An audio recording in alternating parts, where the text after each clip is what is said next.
Thanks, Ron. Milt. First of all, just some personal observations and comments to begin with. And then I'll review some data with you. This is a bad day. I'm glad that I work and live in a country where when we have a bad day, we go fix it. Ron said, we'll fix it.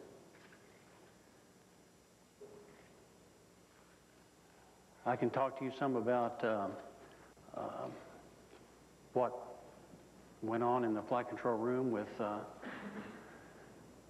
entry flight control team under the guidance of Flight Director Leroy Kane. Ron said it was a good day to land. In fact, many of us, as we came in today, were marveling at the fact that Leroy Kane did the ascent as well, and probably the most difficult things that we deal with during launch attempts and entries is dealing with the weather, as you all are accustomed to. And we marveled and felt good about the fact that, launch, we didn't have any weather issues to work. In fact, any weather issues anywhere in the world that we were concerned about. And today it was a very minor thing to talk about, some fog, I believe, but nothing really hard to work. So, as Ron mentioned, this was a fantastic mission and just seemed to be coming to the right conclusion. Just some specifics for you, and bear with me, this is relatively recent, fresh information, and as you can imagine, in the next several hours and days, this will get closer to many details, I'm sure.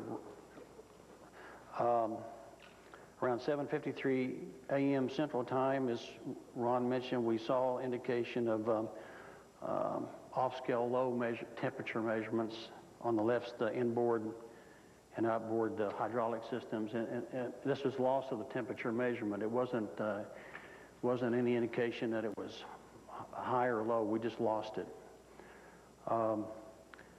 About 3 minutes later, around 7:56 a.m., in the left main gear, tire wheel well, brake line and tire temperatures, there we saw an increase. Now, I need to tell you that during this time, the vehicle was performing fine. We had no indications of any problem. Around 7:58 a.m. Central Time, a couple of minutes later,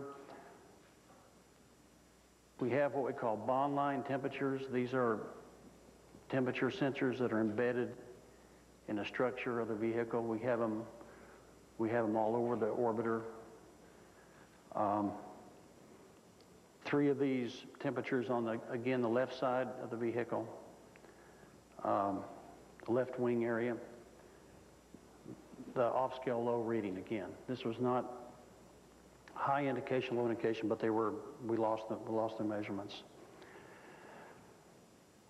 I don't have the seconds here. Clearly, seconds will play a part in our analysis, but I'm giving this to you at the nearest minute. Around 7:59, then Central Time, left inboard and outboard tire temperatures and pressures off-scale low. About eight measurements total during that time. One of these measurements sensed on board by the computers gave the crew a message, indication that they could look at on their displays. And we think they were acknowledging that measurement that they saw. Again, the vehicle was flying with no problems at that time. And when things like this happen, when a crew gets an alert, you acknowledge it, they recognize they've seen it, and then we go we do what we might need to do with it. And as far as I know, that was the last transmission from the crew. I can't, I've asked a couple of people, I haven't heard the tapes myself. I'm not sure what they said at the time, but they were acknowledging, we believe, that indication that they'd seen. Then we lost all vehicle data.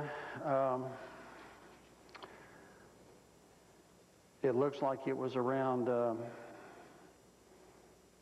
I apologize, it looks like my little cheat sheet here doesn't have the last central time on it, and I'm not going to try to convert it to you at this point, but it's around 8 o'clock Central Standard Time.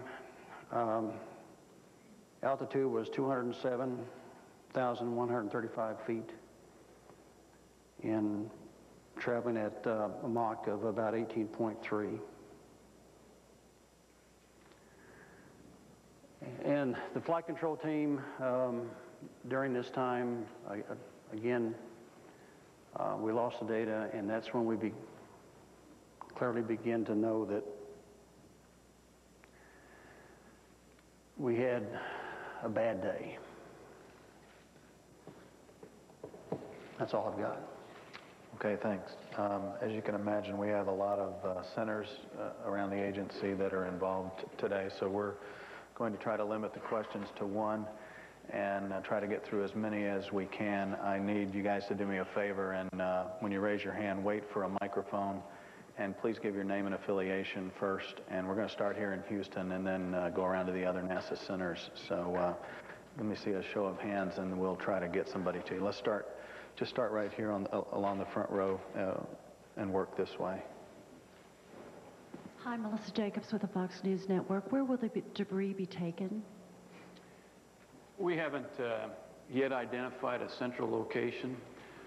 Part of the activities that are ongoing, even at this very moment, is to stage our teams into a location in northeast Texas.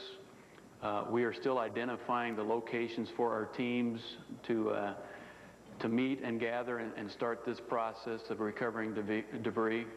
And part of their first activities is to identify the staging area, the collection point of all the debris.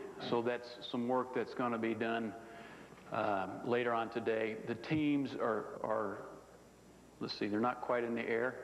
They're staging right now at the different airports, and they're converging on northeast Texas. And so that's some work that's still in front of us. Sig Christensen, San Antonio Express News. At this point, what is the status of the shuttle program, and particularly the upcoming missions that you're going to have? Have you decided to put all of those missions on hold, and do you have any kind of idea how long the program will be out of service? Well, of course, this thing happened just this morning, and we put in motion some stop work types of activities. As I mentioned earlier, we've minimized our processing at the Kennedy Space Center so that we don't do anything that might disturb some evidence. We are also slowing down our manufacturing processes in a McCool facility in Louisiana where we manufacture the external tank. We're doing that in different areas around the country for different pieces of hardware. What this slowdown means as far as the launch schedule is yet to be determined. We also will be having an investigative board outside the agency, as mentioned earlier by Mr. O'Keefe, that will come in and help resolve the situation to everybody's satisfaction so that we clearly understand what was the root cause of the problem. And once we get on a path of understanding the root cause, then we'll be better able to say whether it affects future flights. If we can put it off to the side and get it narrowed down and say, okay, we understand the root cause, here's the things we do about it or need to do about it, and then accomplish that corrective action on the other vehicle flows, then we'll be able to pick up our flight progress again. How long that's going to take, it's too early for me to tell, but I do believe that we'll continue to meet with you and keep you informed of just how this is progressing. I've talked to Mr. Bill Gerstenmaier, who is the program manager for the International Space Station program. They have scheduled they had a previously scheduled Progress launch tomorrow, and that Progress launch will proceed as scheduled. They have reviewed the contents that are going to be shipped to the space station, and those contents are appropriate given the fact that we may not be there for a while. They have enough consumables, supplies for the crew to go through the latter part of June without having a shuttle visit. So there's some time for us to work through this and get back on our schedule, and we're just going to have to work through that in the coming days and weeks, and we'll keep you informed on just the impact to the manifest.